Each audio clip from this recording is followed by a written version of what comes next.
Now, no country has perfect laws. Ours does not either. But for the most part, a judge's job, an appellate court judge's job, is in his office. What I spend most of my time doing is I'm reading briefs that people submit, arguments, and I'm writing opinions. So most of a judge is in his office. So I'd said, well, you have to have read something because you have to imagine what the lives of other people are like. Now, in today's world, sometimes we do have a chance to meet other judges. We meet them when we read what they write.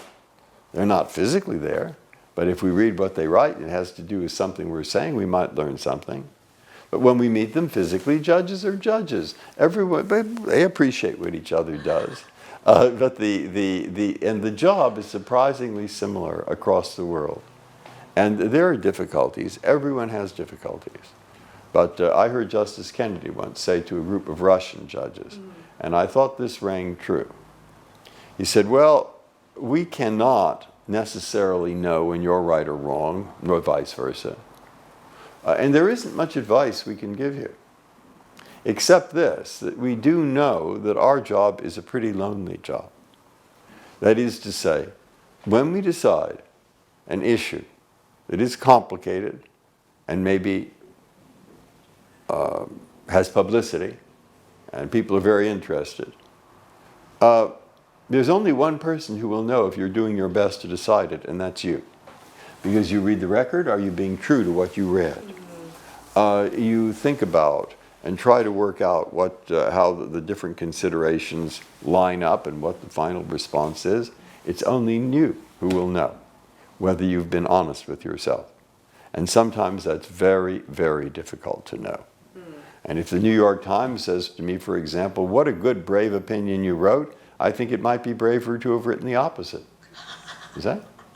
And what he wanted to say to the judges is, well, a judge can understand. We can't help, but we can understand sometimes what it's like when you're there by yourself trying to make that decision.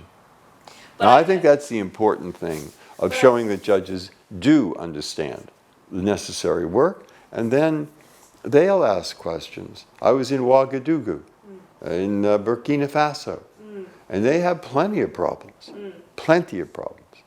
but they want to know, how do we deal with ours? They won't just copy us, but they will learn something. I had in my office the Chief Justice of Ghana, a woman who is trying very hard to see that democracy works better, try to protect basic human rights. And she points to our Constitution and says, how do you get people to follow it? Why do people do what you do? And that's what you say, and that's a very good question. And it takes a long answer because there is no sharp, trite, simple answer. It's history. And our history has its ups and downs. It has slavery. It has a civil war. It has 80 years of legal segregation. It's taken a long time through all kinds of horrors, really, before we've reached a stage where people follow those documents. Sometimes it's possible to communicate that. And I hope when I'm talking to some of the foreign judges who are having difficulties, they won't feel quite so bad because they know we've had problems too. And it just takes time. And you just keep going.